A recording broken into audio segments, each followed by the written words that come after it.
துணியெல்லாம் பேக் பண்ணி எடுத்து வச்சாச்சு. எங்கே போகிறோன்னு தானே கேட்குறீங்க? தன்வியோட ஃபஸ்ட்டு முடியெடுப்பு வேளாங்கண்ணி கோயிலில் நான் நேர்ந்து வச்சுருந்தேன். அதுக்காக தான் போகிறோம் எல்லாரும் ஃபேமிலியாக. நாங்கள் டிக்கெட் புக் பண்ணது ஸ்லீப்பர் பஸ்ஸு. ஸோ ரொம்ப கம்ஃபர்டபுளாக இருந்துச்சு.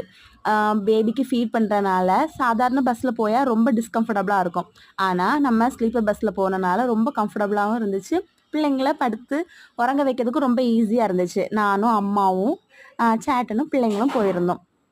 வேளாங்கண்ணி கோயில் சண்டே நைட்டு கிளம்பி மண்டே மார்னிங் அங்கே போய் ரூம் எடுத்து ஃப்ரெஷ் ஆகிட்டு கோயிலுக்கும் போயாச்சு. ரொம்ப எக்ஸைட்மெண்ட்டாக இருந்துச்சு காரியம்.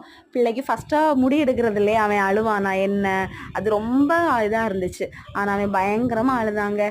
அதனால் சேட்டை மடியில் வச்சு தான் அந்த முடி எடுக்கும்போது பயங்கர அழுகையாக இருந்துச்சு. எப்படியும் அவனுக்கு மொட்டை போட்டாச்சு. அப்புறமா பெரியவனுக்கும் நான் நேர்ந்திருந்தேன். அப்போது ஸோ அவனுக்கு மொட்டை இடுறது ஈஸி தான், ஏன்னா அவன் அழமாட்டான்ல பெரிய பையன்.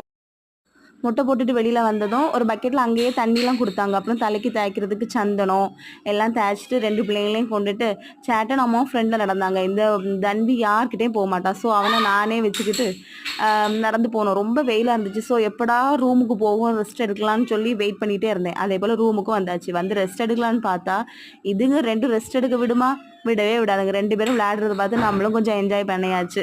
பிள்ளைங்க ஹாப்பியாக இருக்கிறத பார்த்து நமக்கு சந்தோஷமாக தானே இருக்கும். ஸோ அவங்க 2 பேரையும் விளையாட விட்டுட்டு நம்மளும் நல்லா ரசிச்சாச்சு. ஏன்னா நைட்டு திரும்பியும் ஸ்லீப்பர் பஸ் தானே. ஸோ நல்லா தூங்கி கம்ஃபர்டபுளாக போகலாம் அப்படின்ட்டு ஃப்ரீ அவுட்டாச்சு. அப்புறம் ஹோட்டலில் போய் நல்லா சாப்பிட்டுட்டு திரும்பியும் ஈவினிங் கோயிலுக்கு போகணுன்னு தோணுச்சு. ஸோ ஈவினிங் கோயிலுக்கு போய் நல்லா ப்ரேயர் பண்ணிட்டு வீட்டுக்கும் திரும்பியாச்சு.